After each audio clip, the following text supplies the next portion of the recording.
put the face back on, and I put the alarm set hand on and the hour hand on, and I set the alarm. Problem is, when the alarm sounded, it sounded horrible. So what I did was I took off the hands and the face, put a plug on the end of the cord, and went back and made some adjustments. So this right here, this piece of metal, is known as the vibrator arm. And when the alarm knob is pushed in, it pushes the vibrator arm away from the coil.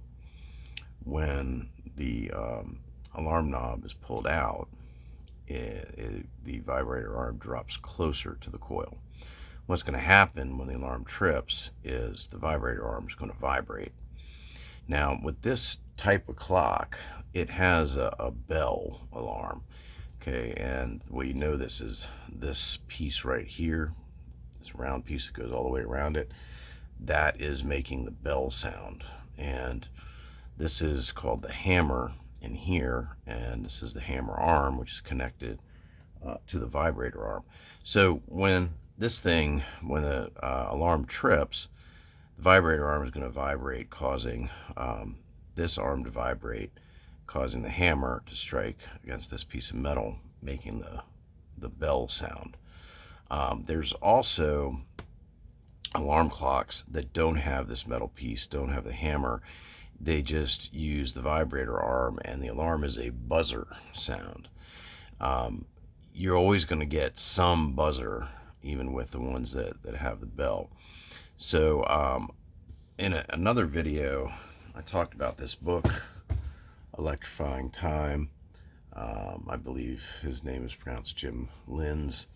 And Jim Linz talks about adjusting the alarm clock sounds. So I'm just going to read what he says. It says, if the alarm trips but is too quiet or does not sound at all, then some minor bending and adjustments are all that is needed. With a buzzer alarm, no bell, bend the vibrator arm towards the coils until it sounds. Remember that it is the sound of the vibrator arm striking the coils that produces the buzz. If it's too close to the coils, it will not move, and there will be no or muffled sound. On the other hand, if the vibrator arm is bent too far from the coils, no contact will be made, and the alarm will not sound. So what he's saying is this distance right here between the vibrator arm and the coil is critical. Okay, this distance right here is critical. It says adjusting a bell alarm is a bit more challenging. You want to hear the bell, not the buzzer, unless you are a heavy sleeper and you want to hear both. Getting this right often involves dozens of small bends, both to the vibrator arm and the bell arm. So making small adjustments to the vibrator arm, bending it, and the bell arm, which is that right there. Okay, so he says to get the sound right, you want the vibrator arm to miss the coils but still cause enough movement to the bell arm so that the hammer hits the bell. Achieving the proper adjustment can be extremely frustrating.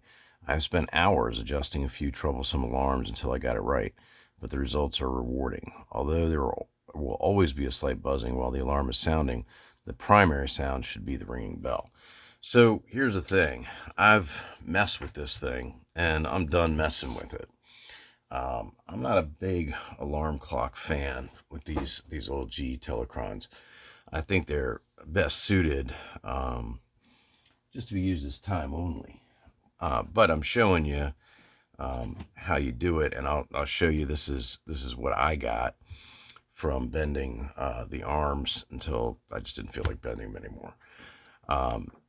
One thing to know is if you are clamping the bell like this, then you're not going to get the sound. Okay, so I got it plugged in now, and the alarm is set to off.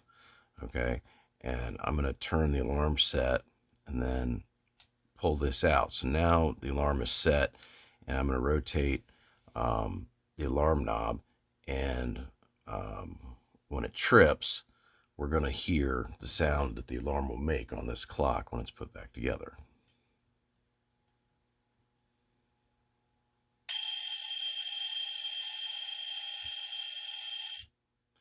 Okay, so you can see there's some bell, there's some buzz, and if you wanted to improve upon that, then you can just keep messing with bending these two arms until you get it where you want it. One thing that's nice about the setup of the orderly, and is also the same with the Chantilly and the supervisor, very common G Telechron alarm clocks, is you can do this when it's fully assembled. You just take out the two screws of the case back, take the case back off, and you can sit there and adjust these all day long until you get the sound that you want.